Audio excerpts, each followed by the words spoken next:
Sławosz Uznański-Wiśniewski became the second Pole in history to fly into space. However, it is worth remembering that in 1978, when General Mirosław Hermaszewski flew into space, Poland was not an independent country. Uznański-Wiśniewski's mission was a huge success, and the astronaut himself repeatedly emphasized that he was ready to share his knowledge and inspire future generations. Unfortunately, Uznański was surrounded by many unsuitable advisors who, instead of supporting his scientific and educational mission, distracted him from the role he could play on Earth. Who, looking up at the night sky, has not dreamed of reaching for the stars? Space has always fascinated and inspired humanity. Now, nearly a half-century since the first time, a second Pole has managed to reach space. Sławosz Uznański-Wiśniewski was the first Pole in history to conduct research on board the International Space Station. Karol Wojcicki, astronomy enthusiast and online content creator, was supposed to interview Uznański. The event was to be organized by the city of Łódź. Unfortunately, during the 6-hour trip to Łódź,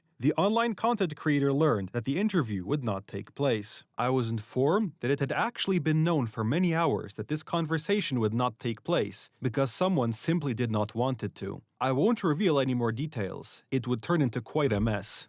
The whole matter was reported by blaskonline.pl. The interview was supposed to be completely different from those conducted so far. Sławosz Uznański did not show up for the interview, but he was at a music festival in Łódź organized by the city council. And during the concert, he was signing autographs, which the performing artist, Doda, did not like. Unfortunately, it is precisely such situations and not his scientific work and achievements that have recently been hogging public attention. Uznański-Wiśniewski took pierogi with him on his mission to promote Polish cuisine. Unfortunately, after his return to Earth, that topic began to overshadow the actual substance of his work. There are increasing voices in the public sphere that Sławosz has been reduced to the role of a political mascot. Much of the criticism is directed at the astronaut's wife and Civic Coalition MP, Aleksandra Uznańska-Wiśniewska. Internet users note her strange behavior, and the question is increasingly being asked: attempts to politicize the success of a Polish scientist definitely do not have a positive impact on the fulfillment of his mission on Earth. Sławosz Uznański-Wiśniewski's mission was a success and became an inspiration for many young people.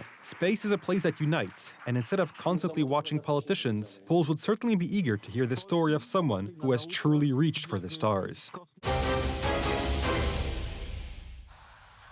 A show of strength in the burial of European dreams of independence. These were the first comments after the conclusion of the trade agreement between Brussels and Washington. Yesterday evening, the U.S. President and the head of the European Commission jointly announced an agreement on tariffs and trade in goods. According to commentators, Ursula von der Leyen was backed into a corner, and the outcome of the negotiations is a victory for Trump and his administration. The delegation's negotiations did not last long. It seems that the president of the European Commission traveled to Scotland, fully aware of the details of the agreement she would be forced to approve. But these details caused quite a stir, especially among European journalists. The list of terms is not long, but it clearly favors the United States. European Union is going to agree to purchase from the United States $750 billion worth of energy. $750 billion worth of energy. They are going to agree to invest into the United States $600 billion more than they're investing already. So they're investing a large amount of money. You know what that amount of money is. It's very substantial, but they're going to invest an additional $600 billion. They're agreeing to open up their countries to trade at zero tariff. So that's a very big factor. Opening up their countries, all of the countries will be opened up to trade with the United States at zero tariff. And they're agreeing to purchase a vast amount of military equipment. In addition, there will be a 15% tariff on all goods exported from the EU to the U.S., with the exception of steel and aluminum, which will continue to be subject to a 50% tariff. What does Brussels itself gain from this? Not much, if anything. We have a deal. We have a trade deal between the two largest economies in the world. And it's a big deal, it's a huge deal. It will bring stability, it will bring predictability. That's very important for our businesses on both sides of the Atlantic. It's 15% tariffs across the board, all inclusive. The investments Mr. President just described, that's going to go to the United States. The president of the European Commission tried to argue that stability and avoiding the 30% tariffs planned by Washington are the most important things. But this is the narrative imposed by the White House, so it is impossible to resist the impression that it was the White House that controlled these talks from start to finish. On the other hand, there are also positive aspects to Trump's tough negotiating policy. Whether it likes it or not, Europe must invest in the U.S. energy sector, which should essentially put an end to any discussion of returning to business with Russia. Purchases of U.S. energy products will diversify our sources of supply and contribute to Europe's energy security.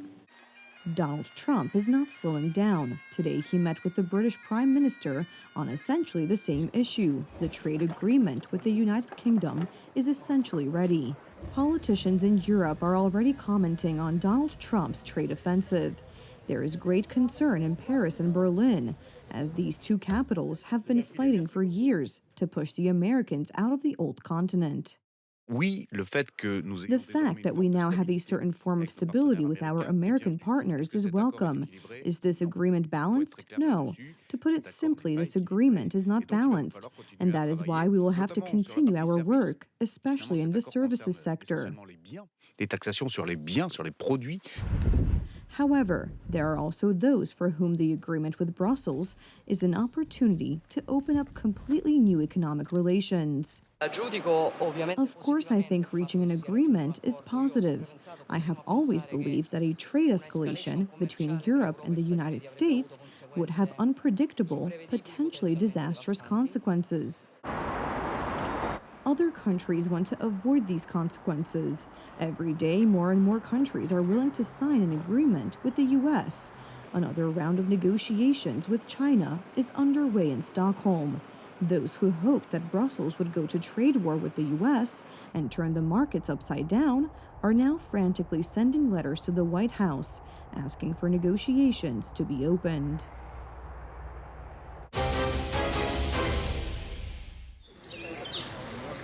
At least 3 people were killed and dozens injured in a train crash in Baden-Württemberg. A regional train traveling from Sigmaringen to Ulm, near the border with France and Switzerland, derailed on a sharp curve, and 2 cars fell off a small embankment. About 100 people were traveling on the train. Several dozen minutes after the train derailed, 120 rescue workers arrived at the scene. One of them said that what he found there was pure chaos. There were lots of rescuers, vehicles, and helicopters. First, we had to get an overview of the situation. At first, there was terrible confusion, pure chaos. People were running around. They couldn't comprehend what had happened. We tried to figure out where the front of the train was, where the rear was, where there were still people, and where someone else might still be. At the time of the accident, the train was traveling at a speed of about 80 kilometers per hour. A few hours earlier, severe storms had passed through the region. In a short time, 30 to 40 liters of rain per square meter fell in the area. Investigators suspect that the accident may have been caused by a landslide caused by the rainfall. We quickly set up a support center and a hotline, and we currently have 3 fatalities and 41 injured, including several people with serious and critical injuries. I cannot give exact numbers at this time, but they will be determined in the next few days. As for the cause of the accident, we can say at this stage that we suspect a landslide occurred. The rescue operation has now been completed. Firefighters, together with technical rescuers, are now clearing the scene. Traffic on this line will be suspended for at least a few days.